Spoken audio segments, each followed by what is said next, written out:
All right, so this is the carburetor adapter. Some of you may have seen this if you watch the video I just put out on the intake manifold modifications.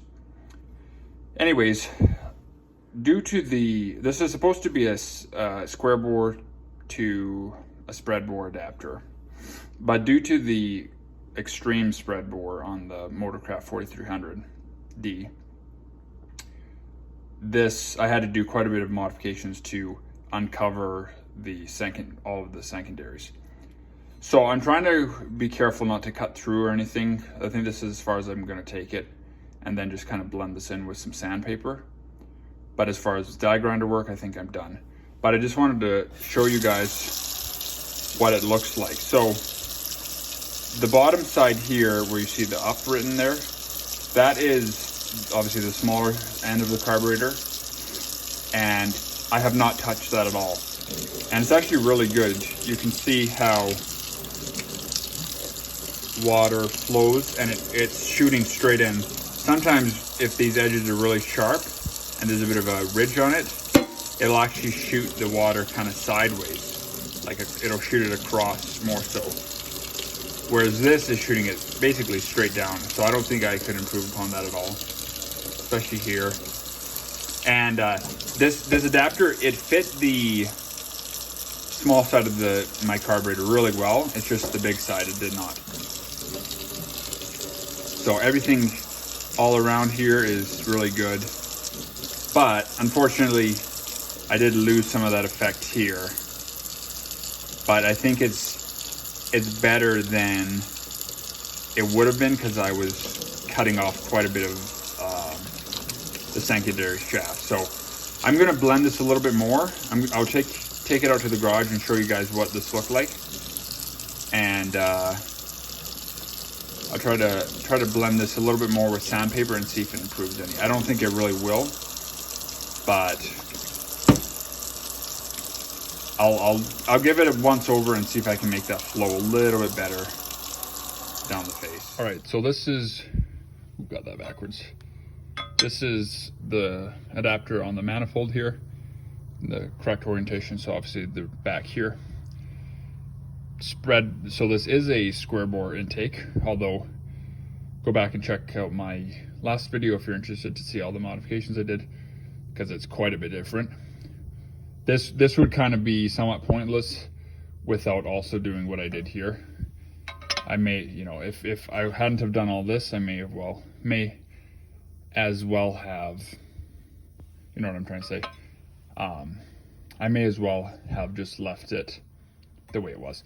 So anyways, this is what it looks like. You can see from this point down, there's no restrictions anywhere until maybe, you get into the plenum here with some areas that I could have rounded out a little bit more.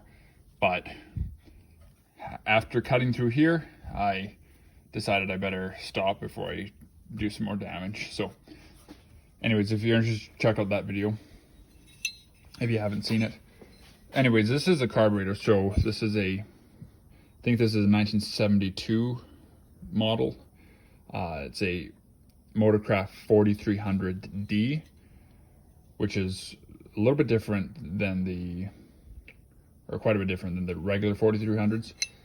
But anyways, so this would have been square, I think, or square-ish, kind of with, not square, but this is the original rounded part of the bottom.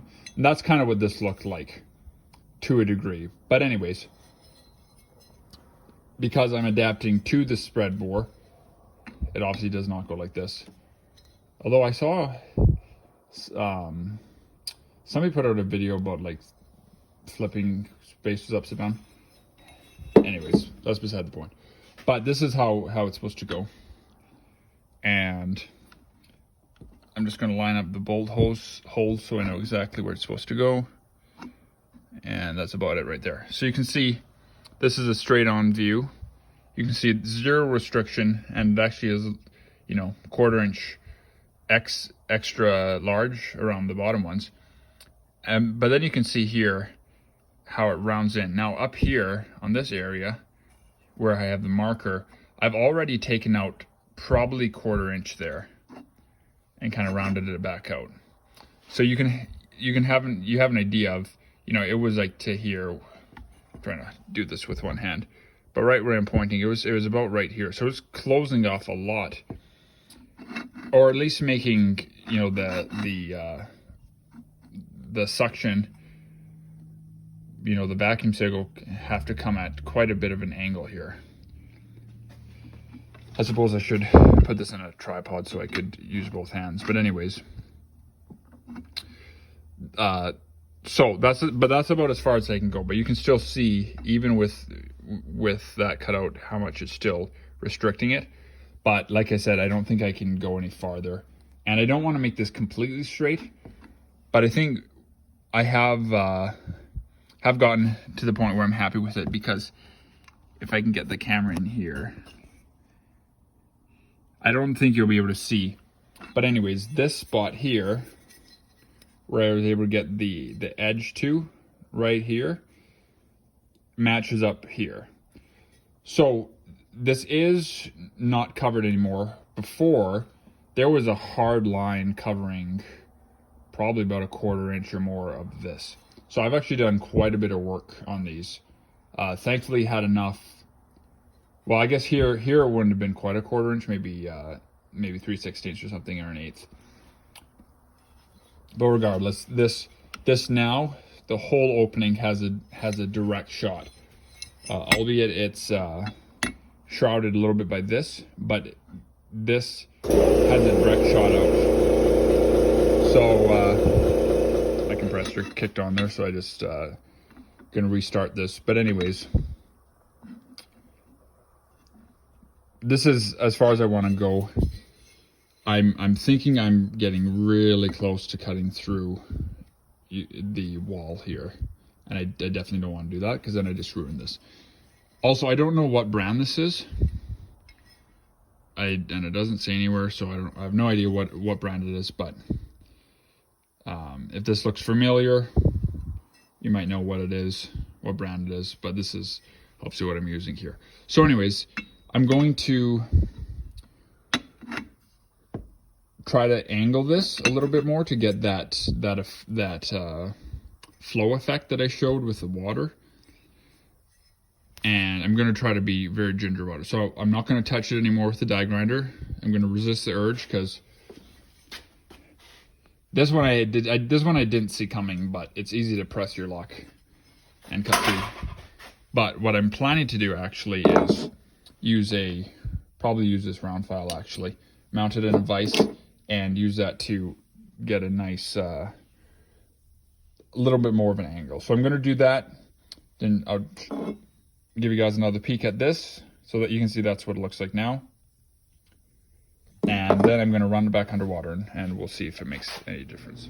All right, so got the edges sanded down real nice, pretty smooth overall. And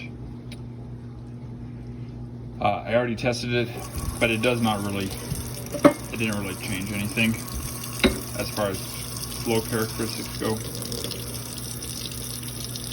It is still tapered in, so it should be better than nothing, but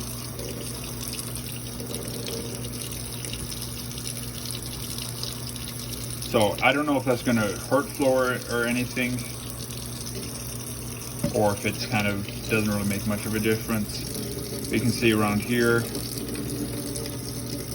it's bringing it on a bit of an angle. I don't know, maybe this is better where it goes more straight down. If I'm thinking correctly, actually, the runners are going to be behind here. So having it actually kind of curve the water in like that might be a good thing. Who knows? But just some observations here for the flow characteristics. This part I didn't touch at all, and this was actually straight here. Whereas this front area here,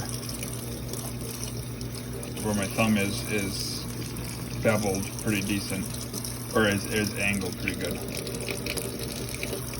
So You can see how that flows in like that versus, I want to get a good shot of this, versus that where it actually curves backwards. Right here kind of goes straight down. You know, this side, I think I got it pretty consistent. But you see that hitting the edge here? Kind of where it'd be coming out of the secondary valve. It'll run down and potentially curve in. But anyways, hopefully that was interesting. And I think it was a good compromise between exposing the butterflies but also trying to keep the original angle to as much as possible. So there you have it.